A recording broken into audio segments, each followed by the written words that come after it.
काहे कि रोहन अपन पत्नी के खून कैले बा। हमके ई देख के लगता कि तू हो रोहन के साथ देले बड़ा। देखिए विक्रांत जी, आपके कोनो गलत फहमी भइल बा। हम ऐसा कुछ नहीं के केले। हम तो फिर तू यहाँ करत का रहा? वो याद बना करवा चौथ पे अपन पत्नी खातिर एगो अंगूठी खरीद ले रहनी हमरा शोरूम से। ठीक वैसे ने अंगूठी 5 मिनट बाद रोहन हमरा शोरूम से लेके गए रहे अपन पत्नी खातिर। हम तब बस आज होकर पेमेंट ले आयल रहनी।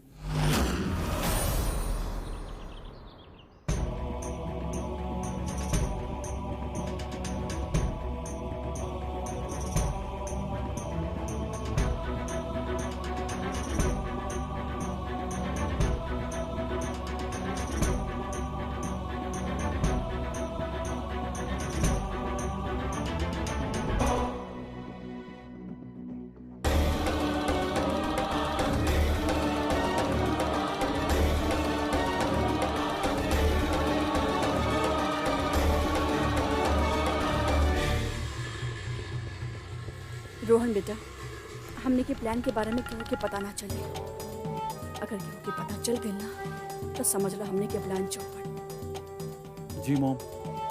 तू खा, हम अभी के बुला के ले आवा तनी।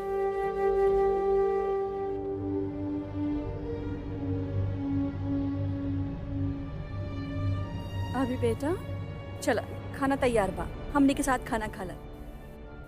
ना, हमरा की भूख ना लागल बा। हमरा के मम्मा डैडी के पास जाए के बा। वो कब आई है? हमरा के उनकर बहुत याद आ रहल बा। हमरा उनका पास जाए के बा। हमके नहीं के मालूम तो हर मम्मी डैडी कहाँ बाड़े।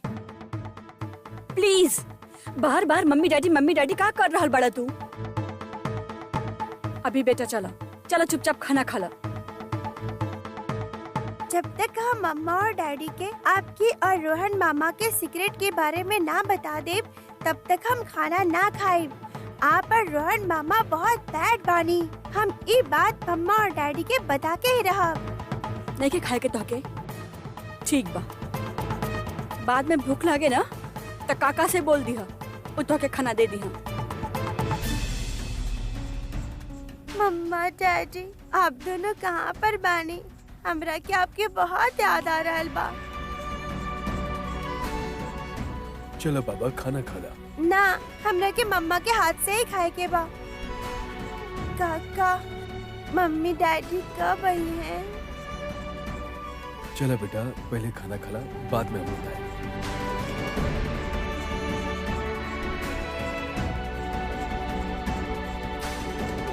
डैडी जल्द ही हमनी सबके फिर से साथ लई हैं। बस एक बार वो खूनी के पता चल जाए।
हम देखा था नहीं। तू रुका,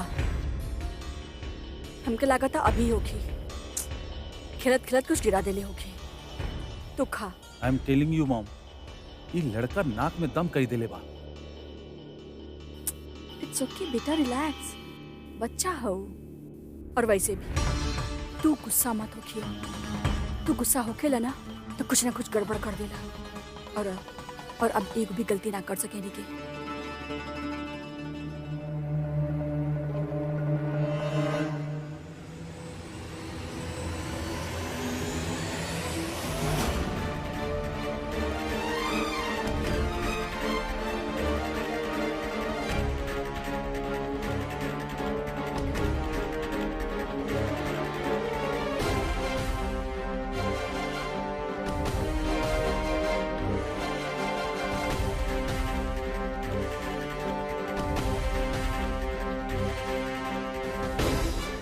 काजल के डर रहल कि रोहन ओकर खून कर दी और रोहन करवा चौथ पे बिल्कुल सरिता के जैसन अंगूठी भी खरीदलस और वही से काजल के खून भइल।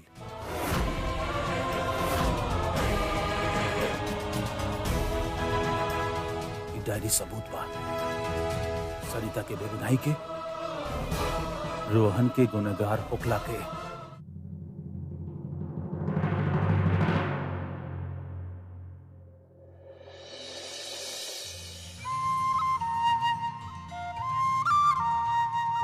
की हाल बात सोनियो। का हाल बना ले बानी आप आपन? काहे मिस्टर सूर्यवंशी सिंह ठीक नहीं खिलेगा? ना, आप बहुत अच्छा लगा तनी।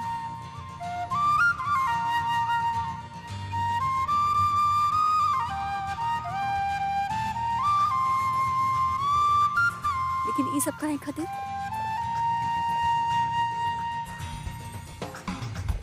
आज हम अपन घर गइल रहनी। घर अभी मिलल?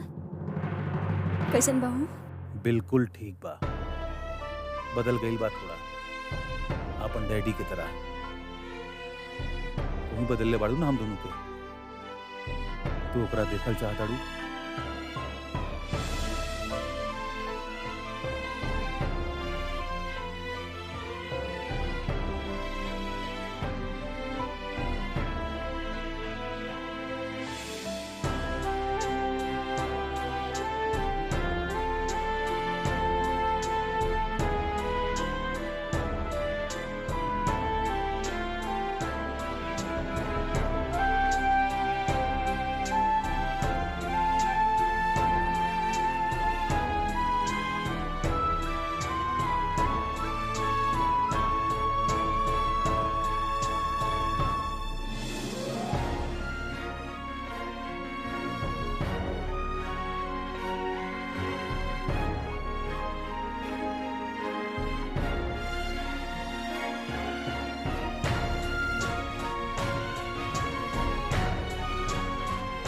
कितना बड़ा हो गई बना अभी।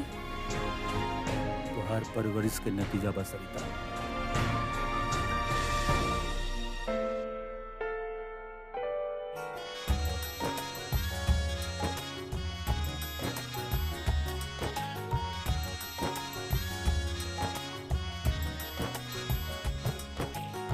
झिझक सी है कोई हल्की, कोई पर्दा है झीना सा, शर्म की है रंगत हल्की, हया का है रंग हल्का सा, ख्वाहिशों की जन्नतों में आप अपने संग ले जाए हमें, हर उलझन को सुलझाए, कसक मीठी सी दे जाए, आखिर दिल है ना, दिल है ना, ये दिल है, ये दिल है, ये दिल है, सब इस दिल की ही तो मुश्किल है।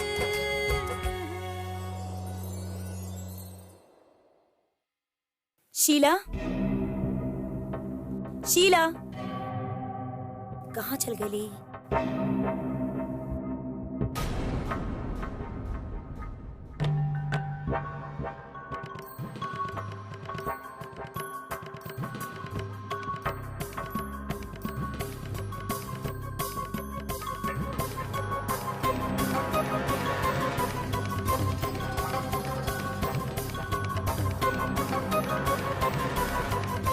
शीला के फोन पे कितना सारा कॉल्स बा, आखिर का छुपा रहल बाड़ी शीला हमनी से?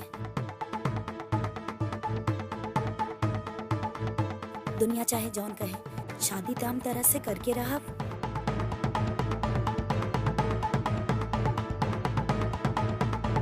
हमरा सोचे खातिर वक्त चाहिए।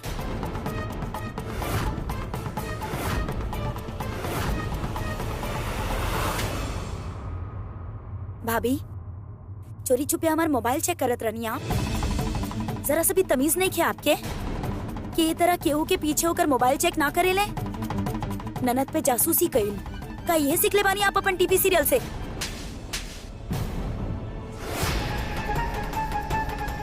हमार ख्याल से टीवी तो तहु बहुते देख ले बाड़ू शीला, लेकिन बड़ा लोग से बात कैसे कइल जाला ई तमीज तू भूल गइल बाड़ू।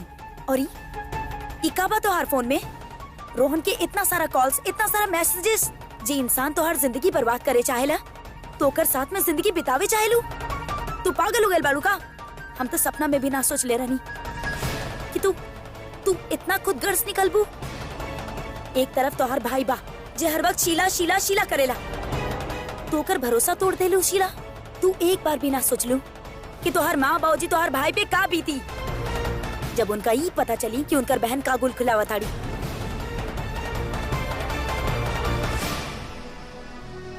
देखा शीला, तू अच्छा से रोहन की असलियत जाने लू। तू भोगा चुकल बाड़ू सब कुछ। प्लीज वो भूल दोबारा मत दोहरावा, ओकर जाल में मत फंसा तू। बस करा भाभी, हमार भला बुरा समझावे के आपके कोनो जरूरत नहीं खे। अरे तंग आ गइल बानी हम आप लोगन से। ई मत करा, ऊ मत करा, ऐसे मत करा, वैसे मत करा। बच्ची नहीं की हम, बच्ची नहीं की तो रोहन के चक्कर में काहे पड़ल बाड़ू तू? तू अच्छा से जाने लू कि ओकर असलियत का बा। और हमरा तलाका था कि रोहनी काजल के खून, काजल काजल काजल जब वो जिंदा रहली तब वो हमरा के परेशान करत रहली। मरे के बाद भी यहाँ पर वो मनुष्य फैला के गइल बाड़ी। अच्छा भइल जे कि वो मर गइली, जे भी ओकर खून के ले बा ना, बहुत अच्छा कहले बा। का बात बा शीला, काजल के खून करे वाला से इतना हमदर्दी काहे? हम तारा के बता रहल बानी शीला, काजल के खून से अगर तू खुश बाड़ू ना तो तहार सबसे बड़ा भूल बा। शीला अब भी टाइम बस संभल जा, ना तब बहुत पछताईबू तू। लेकिन भाभी आप बस, आप बस।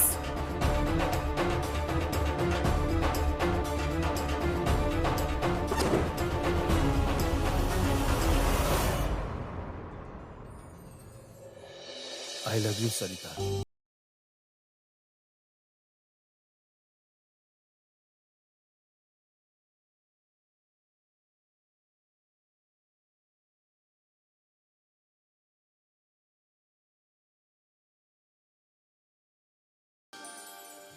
कहाँ बाड़ी? देखनी, आप साबित कर देनी कि आप हमसे सच्चा प्यार ना करेनी। काहे कि जे प्यार करेला वो डराला ना। एक मिनट तो के लगा था कि हम डरे नहीं, हम केहू से ना डरे नहीं।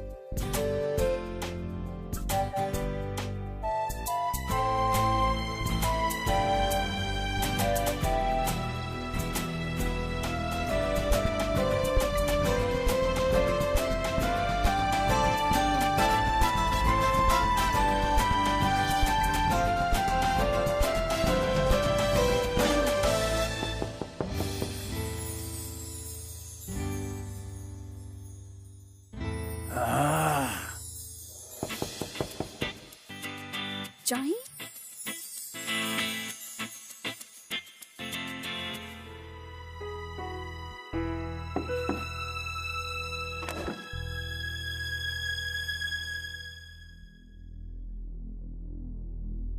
दिव्या के लगा था कि रोहन और शीला भी आपस में बात करत हलो।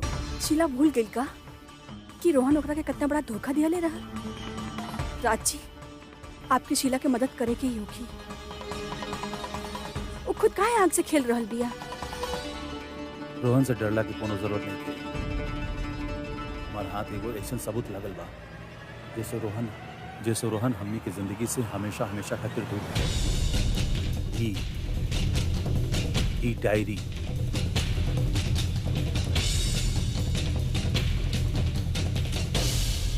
रोहन, रोहन जल्दी आओ। का भाई मॉम? रोहन, काजल की डायरी कहाँ बा? डायरी? कौन डायरी? काजल के डायरी लिखे के आदत रहल। जब वो अकेले रहत रहल तो वो डायरी लिखत रहल और हमेशा कहत रहल जौन बात केहू और के साथ शेयर ना कर सकेले वो सारा बात डायरी में लिख देत रहल। मॉम ये बात आपके हमके पहले बतावे के चाहत रहल, हम वो डायरी गायब कर देती। पता नहीं कि वो डायरी में काका लिखले हुई। रोहन पर शीला के प्यार के भूत ऐसे चढ़ल बा कि ओकरा पावे खातिर कुछ भी कर सकेला। हमार खून भी।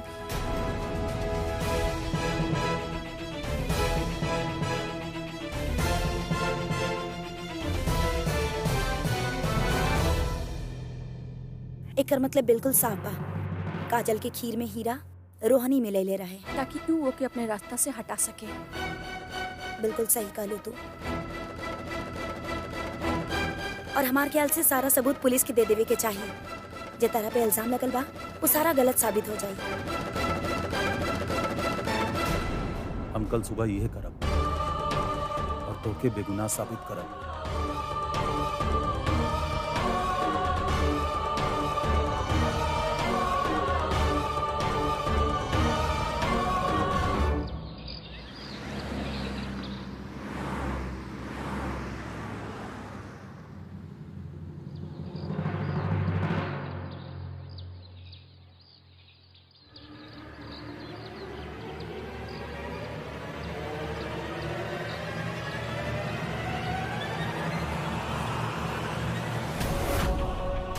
रोहन, इतना हिम्मत की अभियो शीला के पीछा करता। एक ही बार ऐसा सबक सिखाई।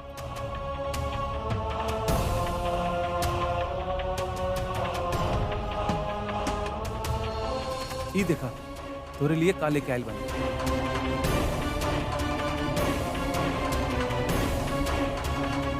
ये तो काजल के नेकलेस बा। अच्छा लगल? ब्यूटीफुल।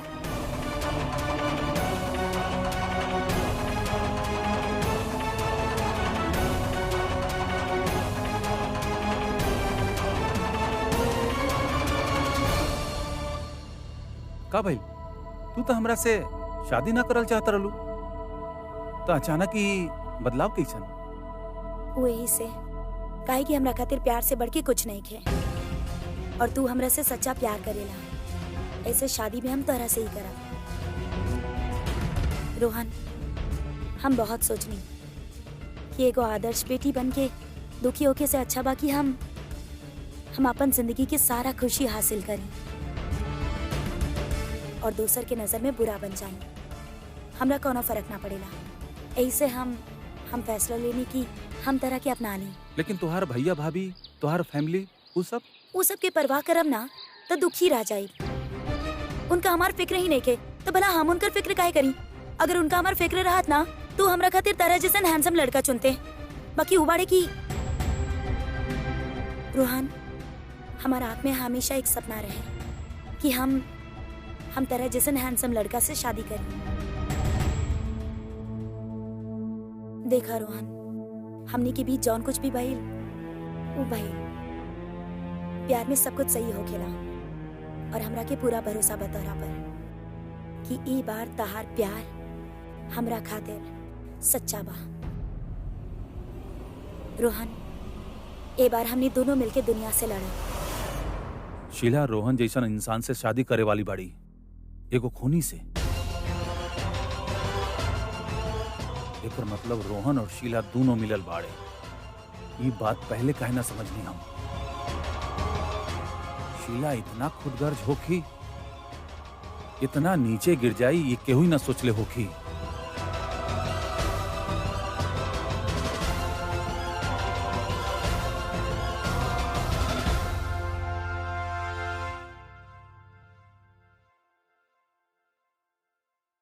का बनाई? विक्रांत जी खातिर कुछ हेल्दी तो बना ही ना सके। नहीं कुछ सामान ही नहीं खे। उनके पसंद के भी कुछ ना बना सके। नहीं हे भगवान।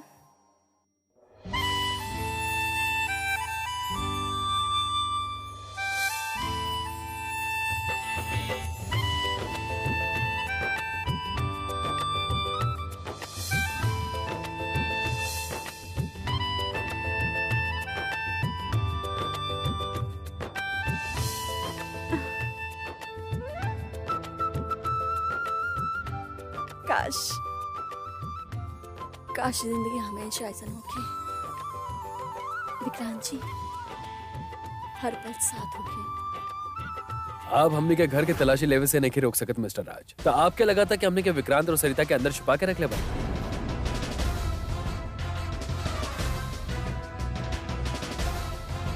फिर का वजह बा? काहे रोका था नहीं हमने के? अगर आप सलीका से बात करती ना तो एक बार खातिर तो आपके घर के अंदर आवे भी देती। लेकिन इतना कानून तो हम भी जाना था इंस्पेक्टर के बिना सर्च वारंट के आप केहू के भी घर के तलाशी नहीं खी ले सका। एगो बात याद रखे मिस्टर राज, अगर वो दोनों ही घर में मिलन लोग तो हम सबसे पहले तारा के अंदर करल, काहे कि गुनहगार के मदद करल खुद एगो गुनाह बा। याद रखिए जानत नहीं, अगर वो दोनों एजा हमारे घर में मिलन लोग तो हम खुद चल के आपके जीप में बैठ जाए। लेकिन तलाशी तब बिना सर्च वारंट के नहीं हो सका।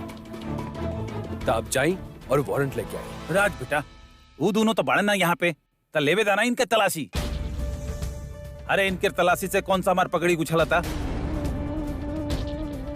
ना बाबूजी, समाज में आपकी इज्जत बा, नाम बा, और केहू के भी धौस जमा के हम अपन घर में घुसे ना दे। इस सर्च वारंट ले आवस और हक से तलाशी ले लेस। साहब विक्रांत जी इतना बड़ा आदमी बानी, भला हमरे घर में काहे आके छुपी है वो आदमी? कोनो भी बड़ा होटल में कमरा लेकर सालों तक रह सके नहीं वो। इंस्पेक्टर साहब, आपके हम सबके बर्ताव से ऐसा लगा था कि हमने आपसे कुछ छुपावता नहीं।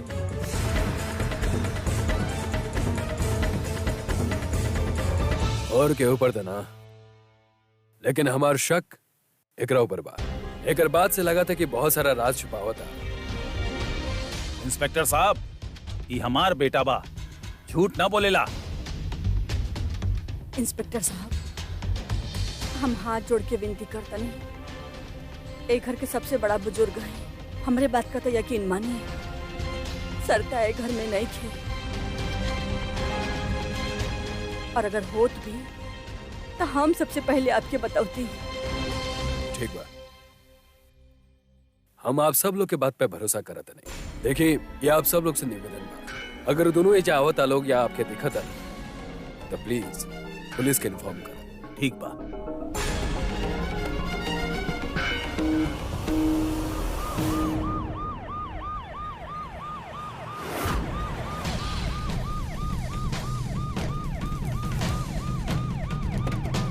चला।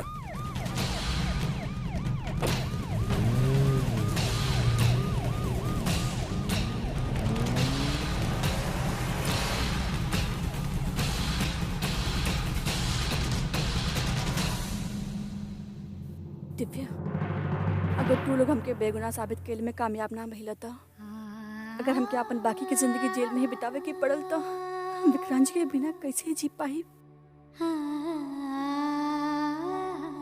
तोरा कुछ ना हो की सरिता।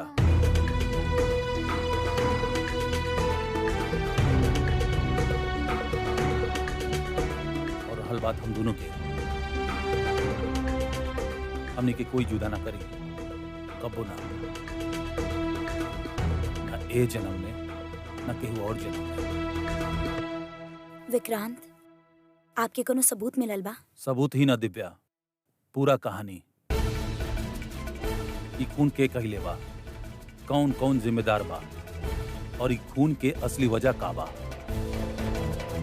के बा असली खूनी? तू हमार विश्वास ना कर जब सच जानू। एक तो रोहन है, और रोहन के साथ और क्या शामिल बा? रोहन और शीला। का? शीला? हाँ, काजल के खून के पीछे शीला और रोहन जिम्मेदार बाड़े। हम जाना तनी हमरा पर कोई विश्वास ना करी, सबके बुरा लगी, लेकिन अब वो दोनों के सजा दिलावल हमार काम बा। सरिता पर खून के झूठा इल्जाम लगल बा, वो दोनों के वजह से। रोहन हमार रिश्तेदार बा, शीला राज के बहन बाड़ी, ये जाना तानी। सरिता भी शीला के अपन बहन ही माने ले, अगर हम रोहन के माफ ना कर सकीले तो शीला के भी माफ ना कर सकीले। वो दोनों के बराबर के सजा मिली।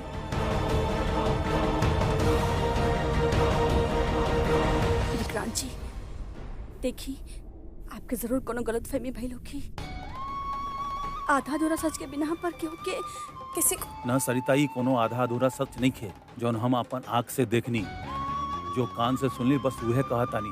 पर शीला घर के बेटी है, वो ए हद तक ना गिर सकेले, केहू के खून ना कर सकेले।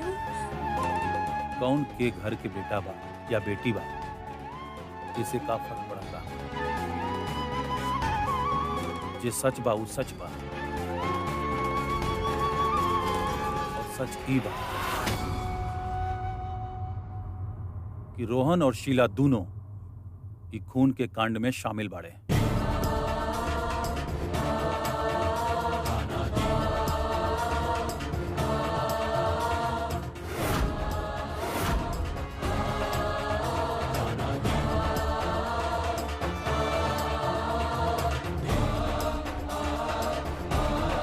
का कहानी आप? हमार बात शांति से सुना राज। शांति से ही सुनो तनी। शीला खातिर आप अभी अभी का कहानी? हम वह कहनी जो सच बा। रोहन और शीला दोनों काजल के खून के जिम्मेदार बाड़े।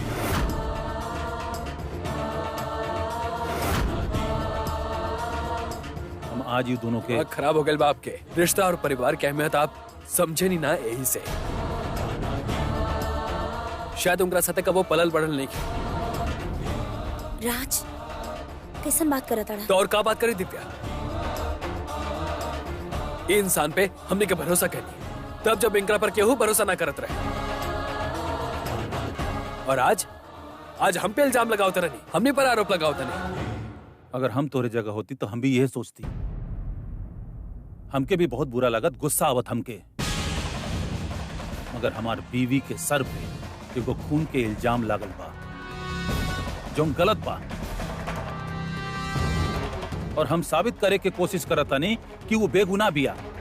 सबूत ढूंढतानी, और जोन हमारा आंख के सामने उभरा तराज हम बस उहे कहतानी। और सच ई बा कि शीला और रोहन मिल के काजल के खून कैले बाड़े।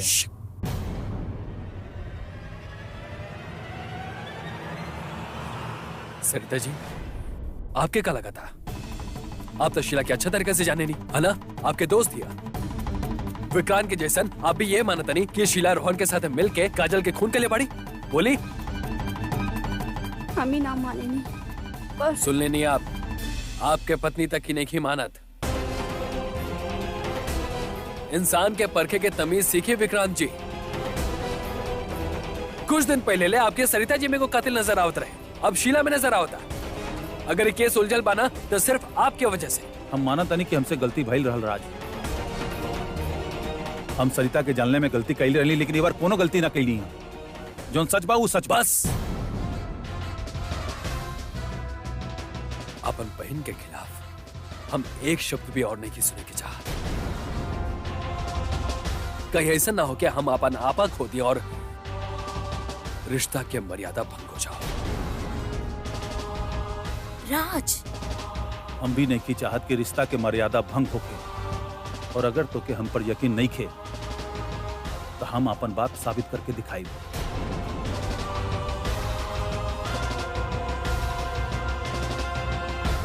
ठीक बा, 24 घंटे में आप ही साबित करके बताई कि शीला खून में शामिल बाड़ी। और अगर ना साबित कर पाए विक्रांत जी तो आप दोनों खातिर ये घर में, ये परिवार में और हमारे दिल में कोनो जगह नहीं।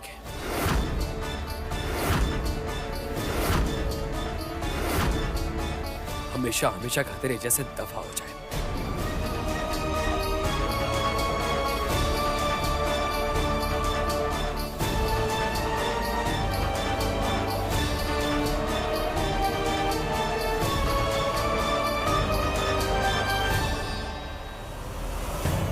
गलती करती नहीं ओकरा के घर में लिया के, जब रेड भइल रहे ना तब पुलिस के हवाले कर देवे के चाहत रहे ओकरा। इतना भरोसा करनी और हमने बहन पे इल्जाम लगा होता। अभी भी देर ना भइल राज।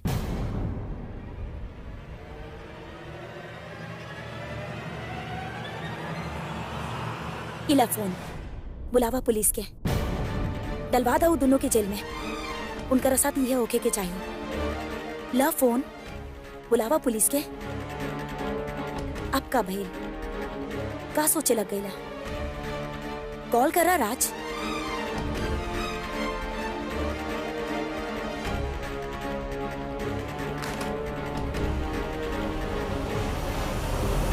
तू जाना तरो कि हम सरिता जी के साथ ऐसा नहीं कर सका। वैसे ही बहुत परेशान पड़ी। हम उनकरा के और मुसीबत में नहीं डाले के चाह। विक्रांत भी यह चाहेला राज, वो भी सरिता के बेगुनाह साबित करे चाहेला। हमार बहन के गुनहगार साबित करके का कहतर तू भी ये मानता रो कि शीला वो रोहन के साथ एक खून में शामिल बड़ी। ई वक्त ही जरूरी नहीं के कि हमरा काल आगेला। ई वक्त जरूरी बा सरिता की जिंदगी ओकर बेगुनाही। देखा राज, विक्रांत तरह से खुद करे बा कि ओकरा 24 घंटा चाहिए सबूत लावे खातिर। वो सबूत दी तरह के हो सकेला ओकर बात में कुछ सच्चाई हो गया। याद रखिए राज, एक और तोहार बहन शीला बाड़ी, एक और सरिता बाड़ी, जे 11 साल तक सिर्फ तहरा खातिर अपन खुशी के बलि चढ़ेले बाड़ी। वो शीला के जिंदगी बर्बाद होके से बचेले बाड़ी। यहाँ तक कि ओकरा खातिर विक्रांत से पुनर्विवाह तक कर लेली। तो अभी रिश्ता के बात करत रहला ना। जरा ठंडा दिमाग से सोचिए राज, ये गुस्सा के उस सरिता पे का असर हुई जे अपन हर रिश्ता के अपन जान से ज्यादा संभाल के रख ले बाड़ी।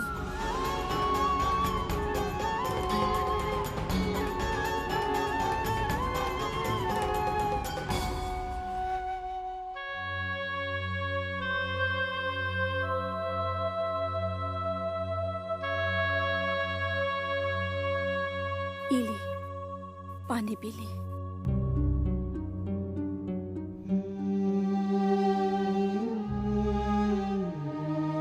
राज बहुत कुछ कह गई ना। ओके लगा था हमके रिश्ता के कदर नहीं के। हम रिश्ता के अहमियत न जाने। सरिता हम अनाथ बनी, और एगो अनाथ से ज्यादा रिश्ता के कदर केहू ना करेला। आपन पूरा जिंदगी इहे रिश्ता खातिर तरसत रहनी हम। विक्रांत जी प्लीज, आप राज जी के कोनो भी बात की बुरा मत मानी।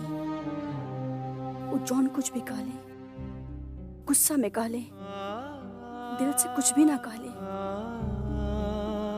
हमके पूरा यकीन बा कबो न कबो उनके ये बात के पछतावा जरूर होगी। हमके तो डर बा कि कहीं शीला के असलियत जान के राज और ओकर परिवार टूट ना जाए। एक हंसता खेलता परिवार बा उनकर, और ये अनाथ एक माँ बाप, भाई बहन, इस सारा रिश्ता के कदर करेला, और कबो न चाहिए कि ओकर परिवार बिखर जाए। विक्रांत जी प्लीज आप हमके बताएं कि आप ऐसा का देखनी और सुननी कि आप अपने यकीन के साथ कह सकेनी कि शीला और रोहन मिलल बाड़े। सरिता, हम वो दोनों के पीछा कहीं एगो मंदिर तक। वहाँ मंदिर में उनके पीछे अंदर गई और वहाँ सुननी कि हम पंडित जी शादी के सारा तैयारी हो गई बना। आप बस एकदम निश्चिंत रही, लगन के सारा सामग्री आ चुकल बा, सारा तैयारी हो चुकल बा, बस आप समय पे आ जाए। पंडित जी सब कुछ ठीक ठाक हो जाई ना? आप तनिक भी चिंता मत करें, हमने क्या बानी ना सारा प्रबंध बड़ा ही विधि विधान से कर दे। पंडित जी मुहूर्त कितना बजे के बा? 11:30 के बड़ा ही शुभ मुहूर्त बा शादी खातिर बेटा। कल 11:30 बजे मिले के। ठीक बा पंडित जी। आपकी पूरा यकीन बा? हाँ सरिता, वो दोनों एक दूसरा से शादी करे वाला बाड़े। हम सोच भी ना सकेनी शीला जो 10 साल हमरे खातिर छोट बहन की तरह रहा, वो रोहन खातिर ये हाथ तक गिर सकेले कि वो के खून कर सकेले। जब हमकी पुलिस लेके जात रहा तब वो चुप रहा। ऐसा कैसे कर सकेली? वो इतना कैसे बदल सकेले? हालात लोगन के बदल देवेला सरिता। और प्यार में तो लोग पागल हो जाले। जब रोहन और शीला की शादी तय भइल रहा तब वो रोहन के बहुत चाहत रहा। काजल के खून, शीला काजल के खून में रोहन के साथ कैसे दे सकेले? वो अभियो रोहन के चाहे ले, उसे प्यार करे ले। यही प्यार ओके कमजोर कई दिले बा, मजबूर कई दिले बा कि वो रोहन के जुर्म में ओके साथ दे।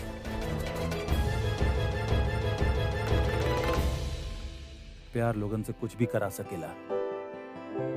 अब हमने दोनों के ही देख ला, हम तोरा के पुलिस के हिरासत से भगा लेनी।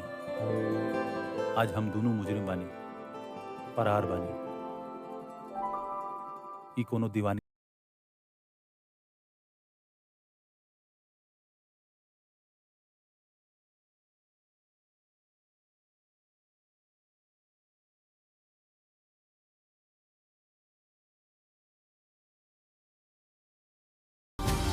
बंद करा अपन कहानी शीला।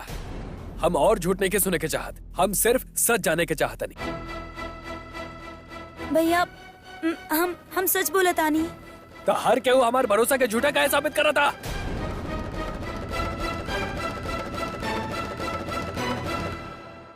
देख शीला, तू जाना तो हम तारा पे कितना भरोसा करेंगे। हमरा से बर्दाश्त ना होला जब तारा बारे में केहू कुछ गलत कहेला। हमरा बताओ सच का बा, का रिश्ता बता रोहन के साथ है?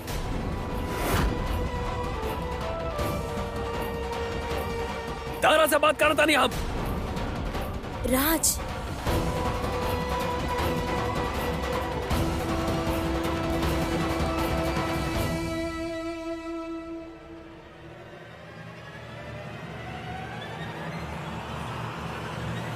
तारा हमार सर के कसम बा, आज अगर तू हमरा से झूठ कहलू तो हमार मरण नहीं। ना भैया, प्लीज।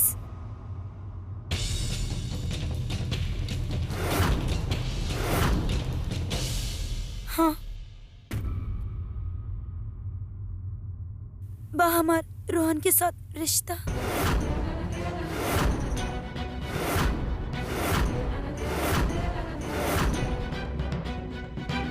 नफरत के रिश्ता बा हमार रोहन के साथ। वो हमरा साथे जौन कुछ भी कैलस, वो हम बोला ना पहले बानी भैया। दिन रात सोचत रहीनी, तड़पत रहीनी। अब ना छोड़ब हमू कमीना के। भैया, राज प्लीज प्लीज भैया आप मत जाइए। भैया आपकी बहन इतना लाचार नहीं के, क्यों कमजोर रोहन की भी सामना ना कर सके। प्लीज भैया मत जाइए। तू हमरा के सब पहले कहे ना बदलियो। हमू आपके परेशान ना करे चाहत रहनी भैया। भैया आप अभी अभी कनी ना कि आपके हमरा पे पूरा भरोसा बा। देखो शीला, तहारी भाई हमेशा तारा साथे बा। हमरा के बस अंधेरा में मत रखल करा। और आज के बाद अगर रोहन कबो तारा साथे कोनो बदतमीजी कैलास, ताहार कसम हम जान ले ले पुकार।